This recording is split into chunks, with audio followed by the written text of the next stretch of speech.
गुरु ब्रह्मा गुरु विष्णु गुरुदेव महेश्वर गुरु साक्षात् परब्रह्म तस्मै श्री गुरवे नमो। तप्त कांचन गौरांगी राधे वृंदावनेश्वरी वृषभानुसुते देवी नमामि हरिप्रिये। हे कृष्ण करुणा सिंधु दीनबंधो जगत्पते गोपेश गोपिका कांत राधा कांत नमस्तुते।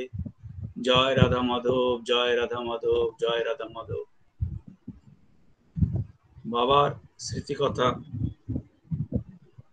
আগের দিন বলছিলাম জুন 2001 23শে জুন বাবাকে দর্শন করতে গেছিলাম বিশ্বনাথ কুণ্ডুর বাড়িতে। সেদিনকে রথযাত্রা ছিল। আমার শাশুড়ি বাবা আমার বাবা অমিতাভ সুমনা সবাই গিয়েছিল। সেদিনকে অমিতাভ বাবার কাছ থেকে কিছু মন্ত্র পেল আর বাবা বিভিন্ন প্রসঙ্গ করলেন সম্বন্ধ অভিধেয় ইত্যাদি নিয়ে। তো যেটা বললেন যে বাবা অভিধেয় অর্থাৎ জপ বা সেবা, আর আমাদের প্রয়োজন কিনা কৃষ্ণ ভক্তি বা প্রেম হচ্ছে প্রয়োজন। তো এই কথাগুলো বাবা বললেন। তো এই 23শে জুন বাবা তারপরে চলে গেলেন, বাবাকে আমরা বিদায় দিলাম। বাবা চলে গেলেন বেনারস 23শে জুন 2001। ঘটনাচক্রে এই দিন আমার বাবা মদন মোহন পাই তিনি বাবাকে দর্শন করতে গিয়েছিলেন এবং তখন জানতাম না সেটাই ছিল তার শেষ দর্শন বাবাকে, শিবানন্দ বাবাকে, আমার বাবার। তো যাই হোক, সেটা পরবর্তীকালের কথা। আজকে বলবো এবারে আগস্ট মাসে বাবার জন্মোৎসব। সেভাবে জন্মোৎসব আমি 96 সালে যেটা অনেক বিরাট করে একটা জন্মোৎসব হয়েছিল, তারপরে বেশ কয়েক বছর সেভাবে বড় করে বাবার জন্মোৎসব হয়নি, আমার অন্তত জানা নেই। 97, 98, 99 আমি বাবাকে ফোন করেছিলাম, বাবা বেনারসে ছিলেন। 2000 সালে জন্মোৎসবে বাবার সঙ্গে আমি ছিলাম বাবার আশ্রমে 2000-এর 8ই আগস্ট, এবং সেই দিন আর কেউই ছিল না। একজন নবদ্বীপ থেকে সাধু এসেছিল, বাচ্চা সাধু, সেও চলে গেছিল। তো সেই দিনকে অনেক বিভিন্ন প্রসঙ্গ বাবার সঙ্গে হয়েছিল এই 8ই আগস্ট 2000 সালে, সেগুলো আপনাদের সঙ্গে আমি শেয়ার করেছি। 2001 সালে এবারও সেরকম বড় কিছু উৎসব কিছু ছিল না, থাকলে নিশ্চয়ই আমি যেতাম। কারণ আমি দেখছি আমি 10 আগস্ট আমি যাত্রা করেছিলাম এবং 11 আগস্টে আমি বাবার কাছে পৌঁছেছিলাম। যদিও 8 তারিখে আসলে একটা ছুটির জন্যই হয়েছে, ছুটির ব্যাপার ছিল। 10 তারিখ ছিল শুক্রবার, সেই জন্য সেভাবে গিয়েছিলাম। বড় উৎসব থাকলে নিশ্চয়ই আমি ছুটি নিয়ে যেভাবে হোক যেতাম। সেরকম বড় উৎসব আর 96-এর পরে আর হয়নি, 2001 অব্দি। 2001-এর এই যে ঘটনাটা বলছি সেটা হচ্ছে অশোক বসু বোধহয় এখানে আছেন, ছিলেন, আমি দেখেছি আজকে। অশোক বসুর সঙ্গে বিমল নাগ, আমি আর বাবলু ভট্টাচার্য, এই 4 জনের আমাদের যাওয়ার কথা ছিল। 10 আগস্ট রওনা দিয়ে 11ই আগস্ট আমরা পৌঁছবো বেনারসে, কয়েকদিন বাবার কাছে থাকবো। তো কয়েকদিন আগে আমাদের বাবলু ভট্টাচার্য ফোন করে জানালেন যে ওনার মা অসুস্থ বলে হাসপাতালে ভর্তি হয়েছেন, তাই উনি যেতে পারবেন না। আমার সঙ্গে সঙ্গে একজনের কথা মনে হলো যে টিকিটটা আছে, টিকিটটা নষ্ট না করে তাকে নিয়ে যাওয়া যেতে পারে। তিনি হচ্ছেন বিদ্যুৎ ঘোষের কথা মনে হলো। বিদ্যুৎ ঘোষ মির্জাপুর বাকিপুরে থাকেন, খুব ভক্ত মানুষ। এইভাবে মনে হওয়াতে আমার সঙ্গে সুভাষচন্দ্র দে ছিল কুম্ভমেলায় যাবার কথা 1998 সালে, কিন্তু তার সঙ্গে যোগাযোগ হওয়াতে তিনি গিয়েছিলেন। এবারও আমার তার কথাই মনে হলো, এবং আমি ইনফ্যাক্ট কদিন ধরে ভাবছিলাম যে বিদ্যুৎ ঘোষকে বললে হয়তো, কেন জানি না মনে হচ্ছিল যে উনি হয়তো যেতে পারেন বেনারসে। তো বাবলুদা যেই না করলেন, সঙ্গে সঙ্গে আমার মনে হলো ওনার কথা যে ওনাকে বলি, উনি নিশ্চয়ই যেতে পারেন। তো আমি আমার এক বন্ধু অরুণ ব্যানার্জির সঙ্গে বিদ্যুৎ ঘোষের অফিসে গেলাম, গিয়ে বললাম। আমি কিছু বলার আগেই সে দেখি খুব মানে আনন্দিত সেই ভদ্রলোক। বিদ্যুৎ ঘোষ দাঁড়িয়ে আছেন, ধুতি পাঞ্জাবি পরেন, ব্রহ্মচারী মতন তার ড্রেস, সেরকম জীবনযাপন করেন। তো যদিও সে গৃহস্থ, তার 2 মেয়ে আছে, কিন্তু খুবই ভক্ত মানুষ। তো সে আমাকে দেখে বললো, আমি জানতাম তুমি আসবে। কি ব্যাপার? সে তখন বলল যে আমি একটা ভিশন দেখেছি, ভিশনে বাবাকে, শিবানন্দ বাবাকে দেখেছি আমি। তোমাকেও দেখেছি। আমি জব করছিলাম কয়েকদিন আগে, জব করতে করতে আমি দেখলাম ভিশনটা। কি দেখেছে না, সে বাবার কাছ থেকে দেখেছে অনেক কিছু, সে কিছু কিছু বললো, সবকিছু বলার দরকার নেই, তবে সে দেখেছে যে বাবার কাছে সে মন্ত্র নেবে, অথচ সে ভাবছে কি করে হবে, কি করে, কোনো তো যোগাযোগ নেই। তো আমাকে দেখেই সে, আমি জানতাম তুমি আসবে তুমি আসবে বলে কেঁদে ফেলেছে, সে এত আবেগে। তো আমি তাকে বললাম, দেখো আমি তোমার কাছে এসেছি তো বেনারসে আমি যাচ্ছি, আমাদের একজন যাওয়ার কথা ছিল, তিনি যাবেন না, তুমি যাবে কিনা। বিদ্যুৎ দাকে বললাম, বিদ্যুৎ দা আপনি যদি যেতে চান, তুমি যদি যেতে চাও যেতে পারো। তো বললো আমি তোমাকে রাত্রে জানাবো। তো রাত্রিবেলা ফোন করে সে বললো হ্যাঁ আমি যাব। মানে তার ইচ্ছা ছিল যাওয়ার খুবই, কারণ সে ওই যে স্বপ্নটা দেখেছে বাবার থেকে, স্বপ্ন না সরি ভুল বলছি, এটা সে ভজন করতে করতে জব করতে করতে দেখেছে একটা বিষয়। তারপরে সেদিনকে সে জানালো যে আমি যাব। তো আমাদের ঠিক হয়ে গেল যে আমরা এই কজন যাব, আমি, বিদ্যুৎ দা, অশোক দা আর বিমল দা। তো এই কথাগুলো হলো আমার সঙ্গে বিদ্যুৎ দার 7 আগস্ট। 8 আগস্ট বাবার জন্মদিন ছিল।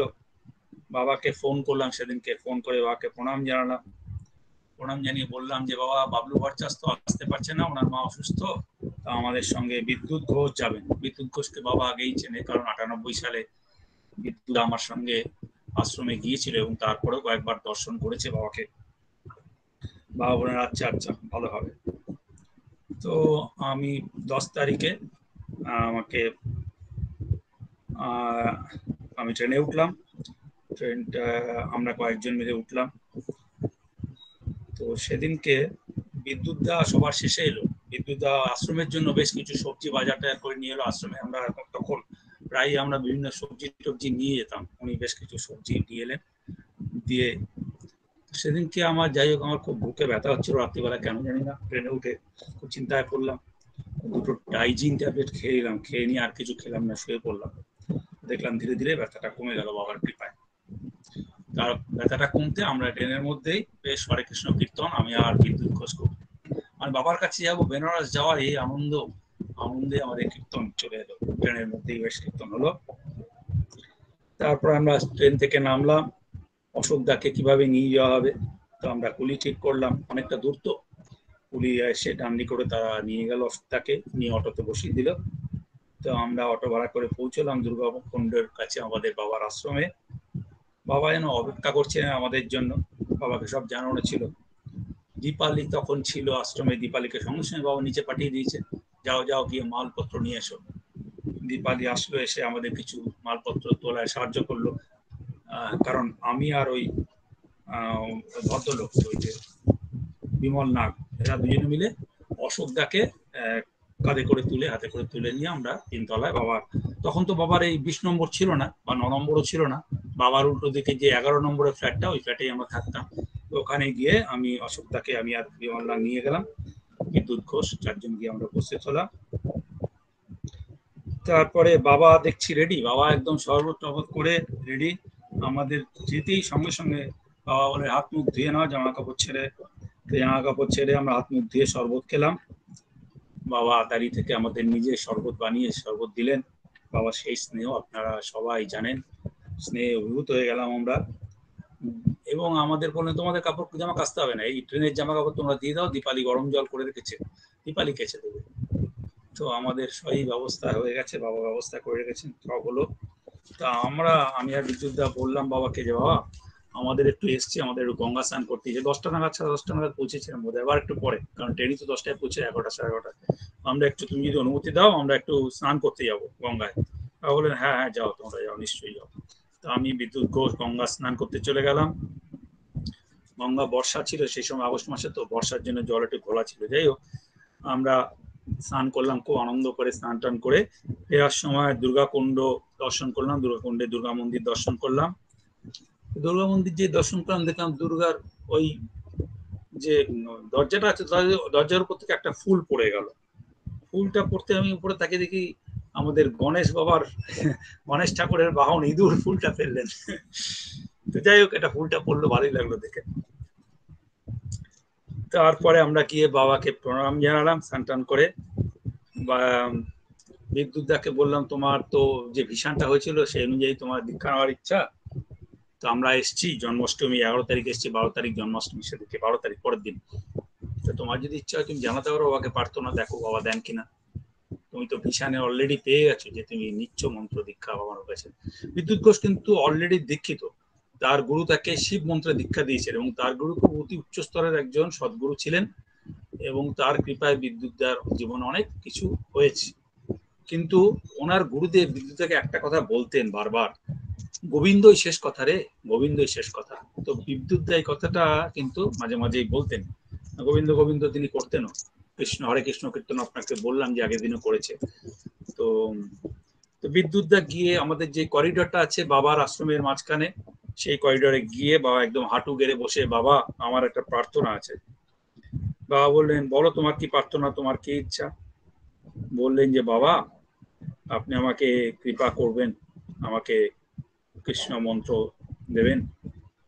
আপনি বৃন্দাবন পরিক্রমা কিন্তু বিদ্যুৎ ঘোষ করেছিল, সস্ত্রীক করেছিলেন। তো তখন বিদ্যুৎ ঘোষ কিন্তু দীক্ষা প্রার্থনা করেছিলেন। তখন বাবা বলেছিলেন তোমার স্ত্রীর তো ইচ্ছা নেই।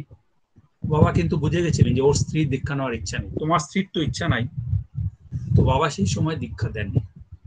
তো এইবারে বিদ্যুৎ দান সেই জন্যই আবেগে প্রায় কাঁদতে কাঁদতেই তিনি বললেন বাবা আমার ইচ্ছা হবে। বলে হ্যাঁ হবে। কবে নিচ্ছা? বলে কালকে জন্মাষ্টমীর দিন। বলে আচ্ছা হবে। বলো তোমার আর কি প্রার্থনা আছে বলো। বাবা জিজ্ঞেস করলেন নিজে থেকেই। বললেন বাবা আমার একটা ইচ্ছা, একটু পঞ্চকোশী পরিক্রমাটা আছে শুনেছি অসীমের কাছে, তো পঞ্চকোশী পরিক্রমাটা আমরা করব। বাবা বলেন আচ্ছা ঠিক আছে, পঞ্চকোশী পরিক্রমাও হবে। তারপর বাবা আমাদের 172টা শিবের অন্যান্য দেবদেবীর বিভিন্ন মন্ত্র পাঠ করে আমাদের শোনালেন। খুব আনন্দ পেলাম সেই সব মন্ত্র শুনে। তো আজকে আমি বোধহয় এখানেই শেষ করছি, এই কারণে দেখতে পাচ্ছি হীরামন রয়েছে, হীরামন বোধহয় কিছু বলবে। আমি বাবার চরণের প্রণাম জানিয়ে, ভক্তদের চরণের প্রণাম জানিয়ে আমার এই কথা এখানেই আজকে শেষ করলাম। প্রণাম প্রণাম।